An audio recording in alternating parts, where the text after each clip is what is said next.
8 ангийн дизайн технологи хичээлийн агуулгын хүрээнд бүстэй хувцсны технологи бүлэг сэдвийн нийт 16 цагийн хичээлийн хэрэглэгдэхүүнийг танилцуулахад бэлэн болсон байна.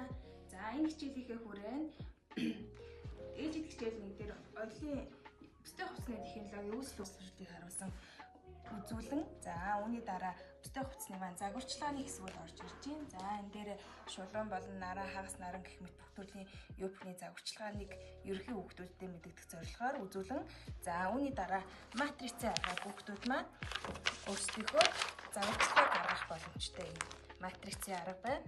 За үүний дараа ойлын машины сөвлөгөөг харуулсан үзүүлэн за үүний дараа ойлын машины ойлын төрлүүдийг харуулсан бит үзүүлэн юм байна.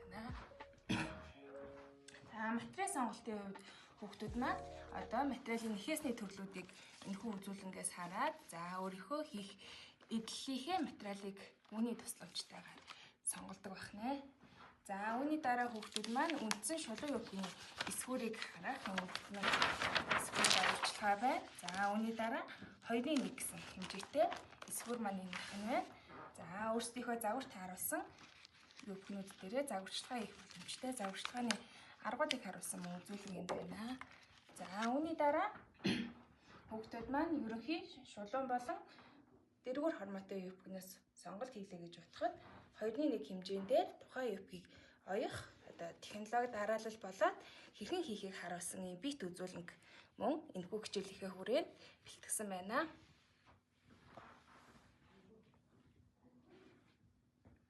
За манай хичээлийн нэг онцлог нь бол мэдээж аюулгүйн ажиллагааны дүрмийг маш сайн баримтлах шаардлагатай байдаг.